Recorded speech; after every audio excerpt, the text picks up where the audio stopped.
महमूद कसूरी की किताब की तकरीबी रूनुमाई से जरा पहले शिवसेना के इंतहापसंदों ने जिस शख्सियत पर काला रंग फेंका, लेकिन वो सीना सपर रहे। जी हां, बात हो रही है सहाफी और दानिश्वर सुधींद्र कुलकर्णी की, जिन्होंने ARY न्यूज एट 3 से खुसूसी गुफ्तगू की और काफी साफ साफ बातें भी की। उनका क्या कहना था, आपको सुनवाते हैं। हिंदुस्तान की टीम दुबई और शारजाह में नहीं, पाकिस्तान आकर खेले। टेररिज्म के लिए बार बार पाकिस्तान को ब्लेम करते जाना, मैं इस पक्ष में नहीं हूं। सुधींद्र कुलकर्णी भारतीय जनता पार्टी से 16 बरस तक वाबस्ता रहे। इस दौरान उन्हें वजीर आजम हाउस तक रसाई हासिल रही। इसके अलावा बीजेपी के साबिक सदर LK आडवाणी के दस्ते रास्त रहे। बीजेपी पर राष्ट्रीय सेवक सिंह के बढ़ते असर नफूस के खिलाफ पहले पार्टी के अंदर आवाज बुलंद की और फिर 2009 में मायूस होकर बीजेपी को खैराबाद कह दिया। कुलकर्णी खित्ते में अमन के ख्वाहा और हाल ही खुर्शीद महमूद कसूरी की किताब की तकरीब के मेजबान और इस तकरीब से पहले शिवसेना के तशद्दुद का शिकार होने के बावजूद सीना सिपर होने वाले अदीब, सहाफी और दानिश्वर ने ARY न्यूज से खुसूसी गुफ्तगू में कहा कि भारत में जिना को तकसीम हिंद का विलन बनाकर पेश किया जाना दुरुस्त नहीं। बंटवारे के बाद हिंदुस्तान में एक ऐसी समझ आ गई है, ऐसी सोच आ गई है कि इस पार्टीशन का विलन कौन है, तो जिन्ना है। ये गलत है।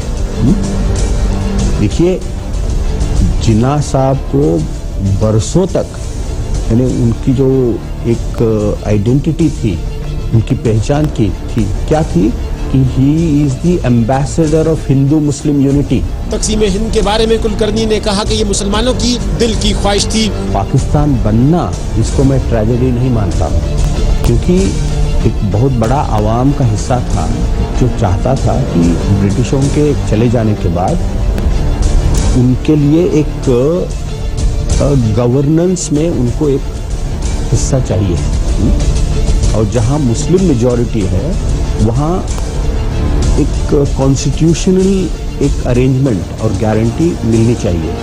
ये कोई गलत बात नहीं थी। उनका कहना था कि दहशतगर्दी का मुकाबला पाकिस्तान और भारत को मिलकर करना होगा। मैं मानता हूं कि आज ऐसा वक्त आया है कि हिंदुस्तान हो या पाकिस्तान हो, हम दोनों मिलकर इस दहशतगर्दी के खिलाफ, टेररिज्म के खिलाफ और एक्सट्रीमिज्म के खिलाफ दोनों मिलकर लड़े, क्योंकि दोनों शिकार हुए हैं। पाक भारत क्रिकेट सीरीज के बारे में उनका मौकिफ था, हम चाहते हैं कि हिंदुस्तान की टीम यहाँ आए, दुबई और शारजाह में नहीं, पाकिस्तान आकर खेले और पाकिस्तान की टीम हिंदुस्तान आए, बम्बई आए। कुलकर्णी ने इस बात पर जोर दिया कि अमन के लिए कश्मीर का मसला हल होना चाहिए।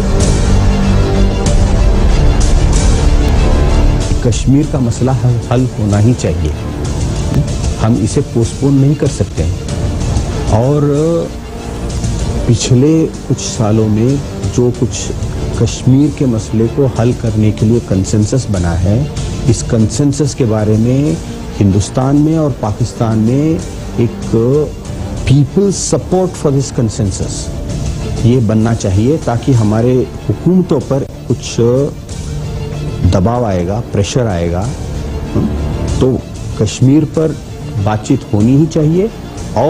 और भी जो मुद्दे हैं, और भारत के लिए टेररिज्म का मुद्दा ये अहम है। शिवसेना को मराठों का ठेकेदार मानने से इनकारी कुलकर्णी कहते हैं। हमारे भारत में जो महाराष्ट्र है, बम्बई है, वहाँ शिवसेना यानी अपने आप को मराठी लोगों का एक समझते हैं, तो उनको पता चले कि कराची में, पाकिस्तान में भी महाराष्ट्र के और मराठी बोलने वाले लोग हैं, आज भी हैं, और उनको कोई पाबंदी नहीं है। तो इससे क्या होगा कि वहाँ के मराठी लोगों में एक पाकिस्तान के बारे में, कराची के बारे में थोड़ा नजरिया बदलेगा। पाकिस्तान में मौजूद अक़लियतों के बारे में कुलकर्णी का कहना है, कराची आया हूँ तो मुझे पता चला कि यहाँ आज अभी भी कुछ लगभग 10 लाख, पता नहीं कराची में या पूरे सिंध में हिंदू हैं, उनके मंदिर हैं, कोई पाबंदी नहीं। मैं जानना चाहता हूँ, और ऐसी बातें मीडिया के द्वारा, यानी इंडिया के चैनल्स के द्वारा यदि लोगों को पता चले, तो एक पाकिस्तान के बारे में ये जो एक प्रोपेगेंडा चल रहा है, ये प्रोपेगेंडा एक कमजोर होगा। भारत में पाकिस्तान मुखालिफ मीडिया प्रोपेगेंडे को वो रेटिंग का खेल करार देते हैं। कुछ ऐसी मीडिया, ऐसे टेलीविजन चैनल्स हैं जिनकी टीआरपी यानी उनका जो पॉपुलैरिटी है वो इसी पर वो बनाना चाहते हैं कि वो कितने एंटी पाकिस्तानी हैं।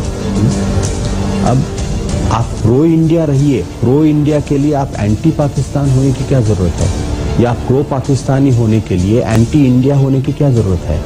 तो आज मीडिया दोनों मुल्कों में जो अच्छी बातें हैं इसको ज्यादा प्रोजेक्ट करें।